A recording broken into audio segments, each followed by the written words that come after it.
आज हमारा चैप्टर है क्लास 10th चैप्टर 4 औद्योगिकरण का युग। तो चलो शुरू करते हैं औद्योगिकरण के युग। ठीक है, औद्योगिकरण के युग के बारे में हम बात करेंगे। तो औद्योगिक क्रांति के पूर्व का क्या मतलब होता है?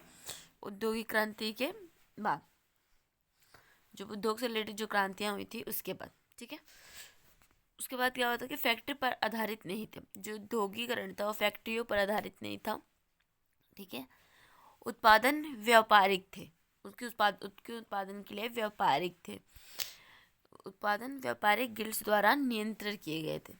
ठीक है, और गाँव में किसानों और दस्तकारों द्वारा वस्तुओं का उत्पादन हो रहा था।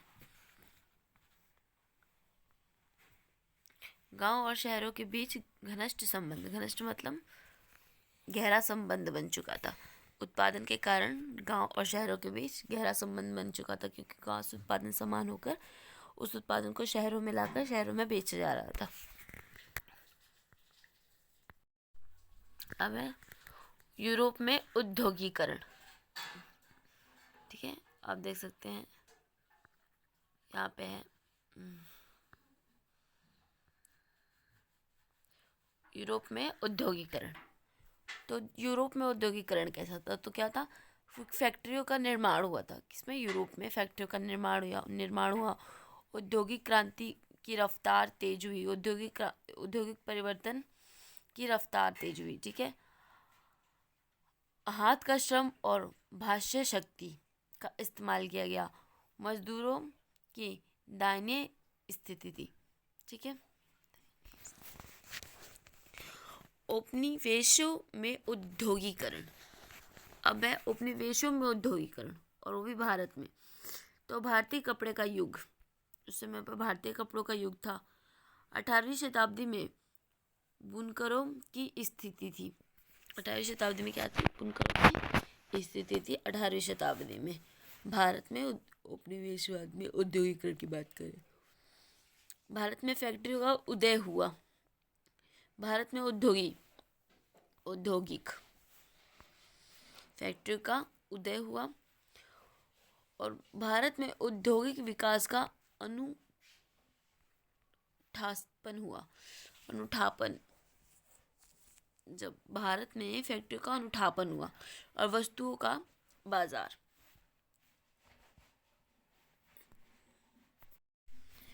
अब है फैक्ट्रियों का आना। ठीक है, अभी क्या हमारा फैक्ट्रियां जब आई, फैक्ट्रियों का आना, तो विश्व में सबसे पहले कारखाने 1730 के दशक में इंग्लैंड में खुले थे। फैक्ट्रियां कब आई थी? तो सबसे पहले आई थी इंग्लैंड में, और 1730 के दशक में इंग्लैंड में खुले थे। विश्व में सबसे पहले इस नए युग का पहला प्रतीक कपास था। सबसे पहले इस नए युग की जो फैक्ट्रियां लगी, तो वहाँ का प्रतीक क्या था? नए युग के कपास। ठीक है, कारक जिन्होंने इसे संभव बनाया, जो कारक थे उन्होंने इसको संभव बनाया, और कई आविष्कार तथा बदलावों की श्रृंखला में उत्पादन प्रक्रिया में सुधार किए गए। आप इसको देखो। ठीक है, उत्पादन की सारी प्रक्रियाओं तथा प्रबंधन का एक छत के नीचे आना। उत्पादन की सारी प्रक्रियाएं और जो भी प्रबंधन थे उनको एक ही छत के नीचे लिया गया। अब औद्योगिक परिवर्तन की रफ्तार, ये हमारा टॉपिक है, औद्योगिक परिवर्तन की रफ्तार। तो औद्योगिकरण का मतलब सिर्फ फैक्ट्री उद्योग का विकास नहीं होता। ठीक है, औद्योगिकरण का मतलब सिर्फ फैक्ट्री और विकास ही नहीं होता। कपास तथा सूती वस्त्र उद्योग और लोहे व स्टील उद्योग में बदलाव काफ़ी तेज़ी से हुए। उस समय क्या हुआ? कपास में, सूती वस्त्र में, लोहे में, स्टील में काफ़ी तेज़ी से बदलाव हुए, और ये ब्रिटेन के लिए सबसे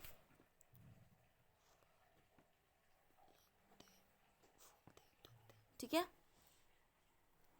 ये ब्रिटेन के लिए सबसे फलते फूलते उद्योग थे। क्या? सूती वस्त्र लोहा, स्टील, इनके बहुत ही तेजी से इसमें बदलाव हुए। तो ये उद्योग ब्रिटेन के लिए सबसे फलते फूलते उद्योग थे। कपास 1840 के दशक में इंग्लैंड में रेलवे के विस्तार से, ठीक है, लोहा एवं इस्पात उद्योग का तेजी से विकास हुआ। लोहा और इस्पात जो उद्योग था उसका तेजी से विकास हुआ। 1840 के दशक में इंग्लैंड में रेलवे के विस्तार से तथा 1860 के दशक में उपनिवेशों में रेलवे के विस्तार से हुआ। ठीक है,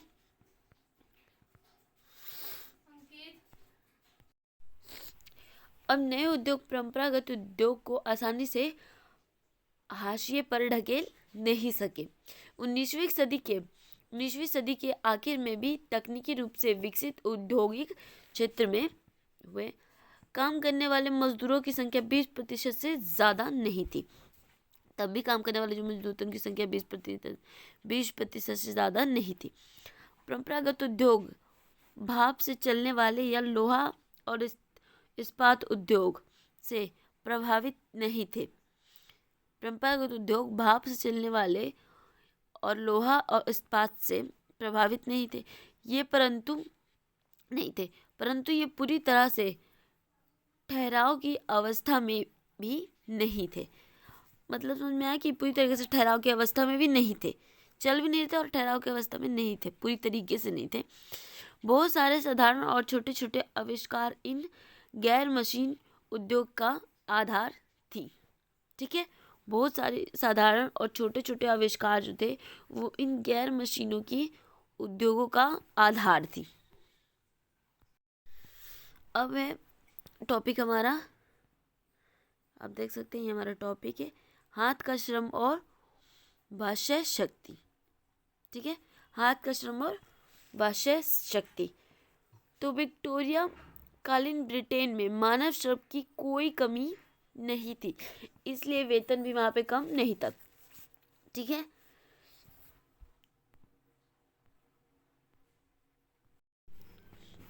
कोई कमी नहीं थी। अभी आप देख सकते हैं ये पॉइंट, ये ठीक है। तो फिर क्या हुआ कि उद्योगपति ऐसी कोई भी मशीन नहीं लाना चाहते थे जिससे मजदूरों से उनको छुटकारा मिल जाए और खर्च भी ज़्यादा लगे। ठीक है उनका।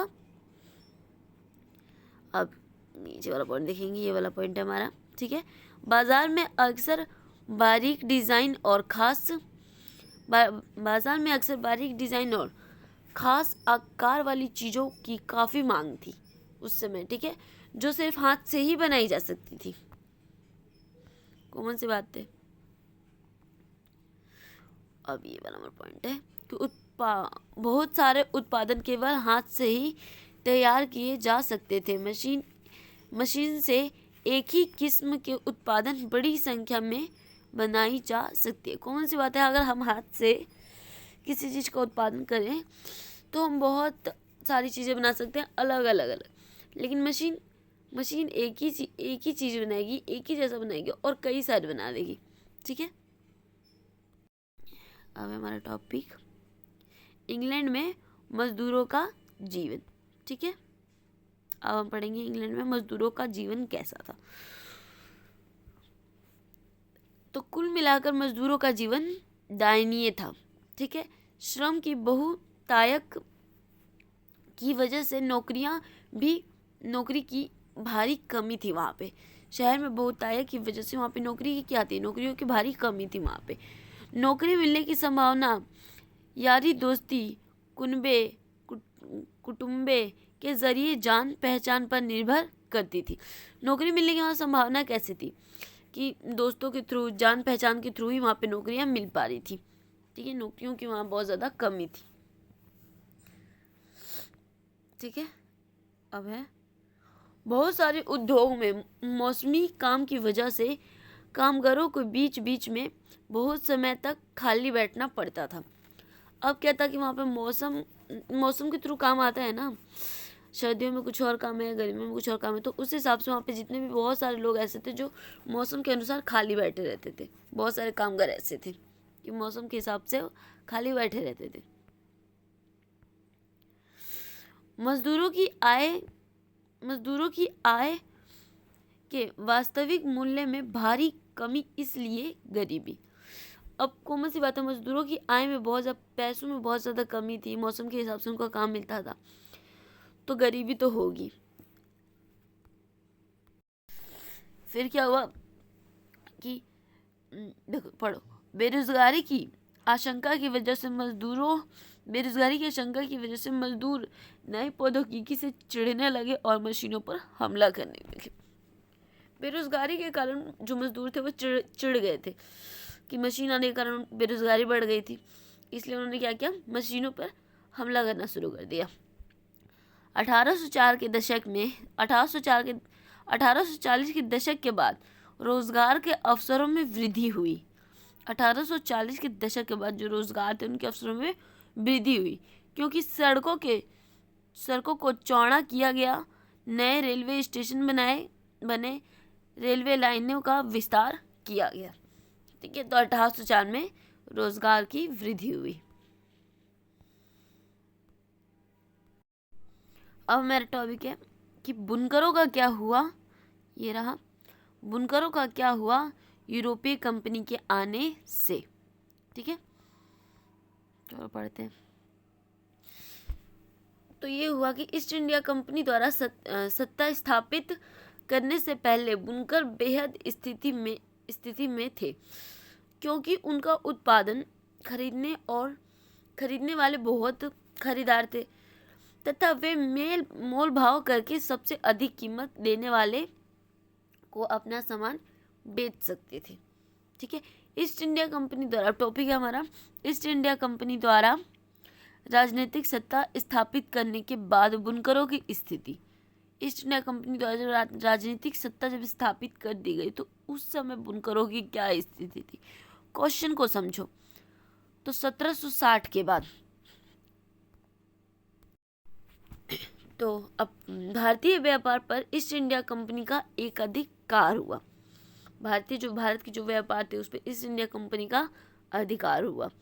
कपड़ा व्यापार में सक्रिय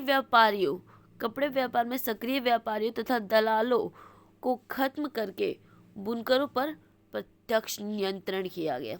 ठीक है, बुनकरों को अन्य खरीदारों के साथ कारोबार करने पर पाबंदी लगा दी गई। जो बुनकर थे ना, उनको अन्य किसी खरीदार के साथ कारोबार करने पर उन्होंने क्या किया कि पाबंदी लगा दी थी। बुनकरों पर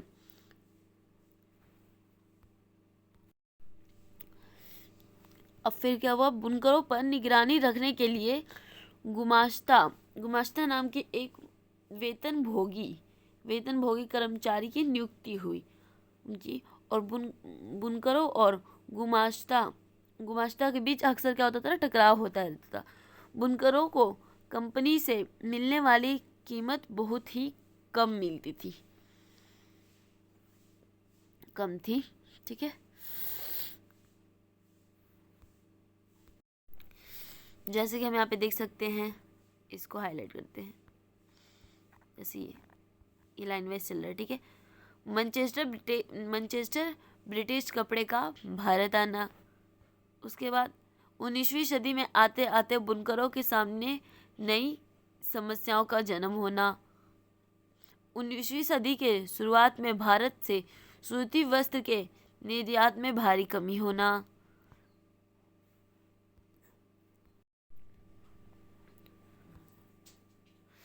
अब ब्रिटेन में कपड़ा उद्योग का विकास, आयाती कपड़े पर आयात शुल्क का लगना तथा भारतीय बाजारों में ब्रिटिश कपड़े की बिक्री का होना। ठीक है, अब भारतीय बुनकरों की समस्याएं क्या थी कि नियति बाजार का ढह जाना, नियति बाजार का ढह जाना, स्थानीय बाजार का संकुचित हो जाना,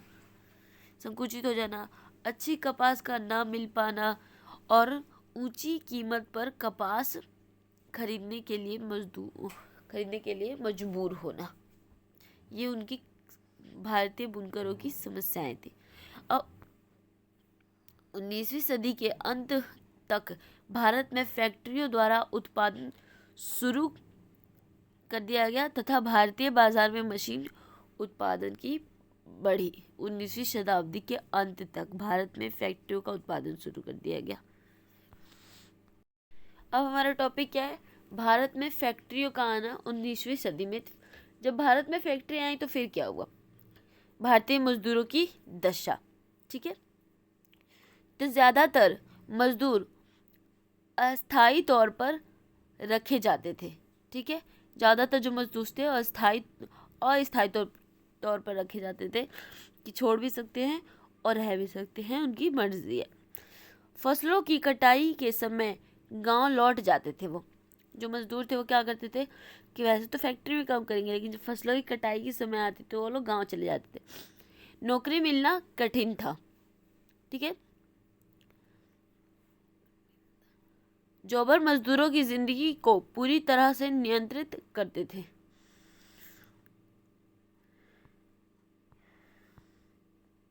अब प्रारंभिक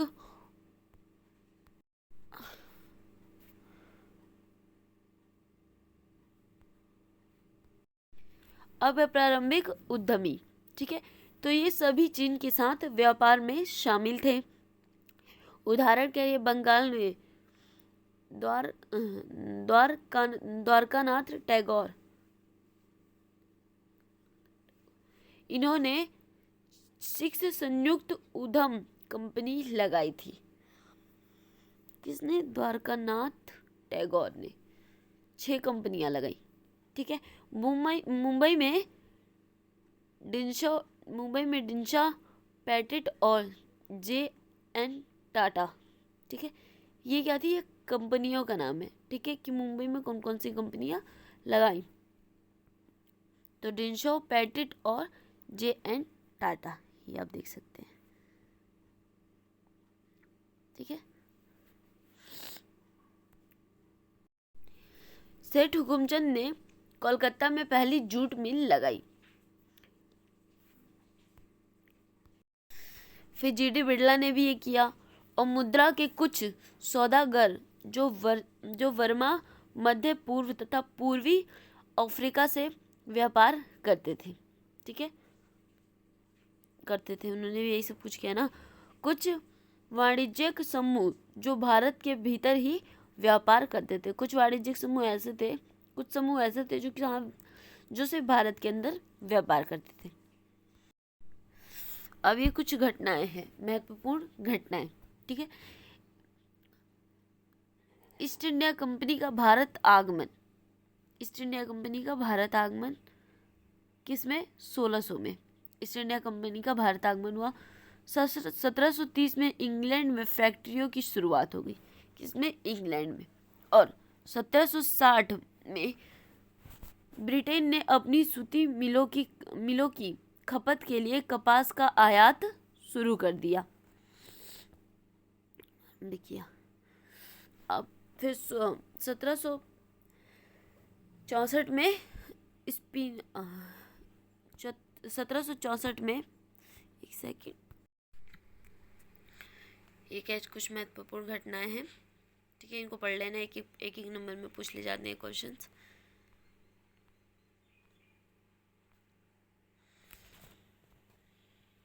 अब ये क्वेश्चन आंसर है एक नंबर वाले, इनको ध्यान से देख लेना।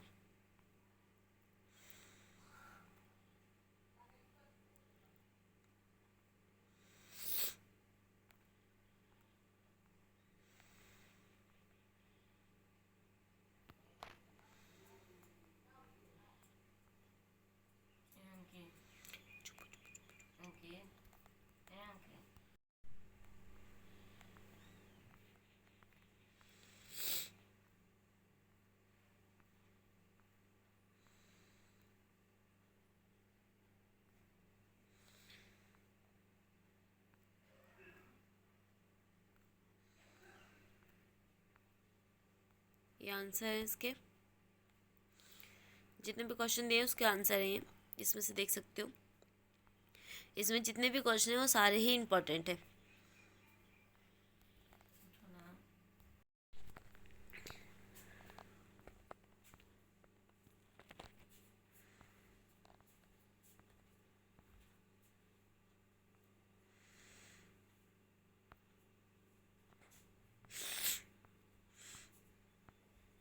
Thank you. अगर आपको ये वीडियो पसंद है तो शेयर करें, सब्सक्राइब करें और लाइक करना ना भूलें। इसमें जितने भी क्वेश्चन हैं सभी इम्पोर्टेंट हैं, ठीक है। अगर फिर भी इनमें से भी अगर इम्पोर्टेंट है तो कमेंट कर सकते हो।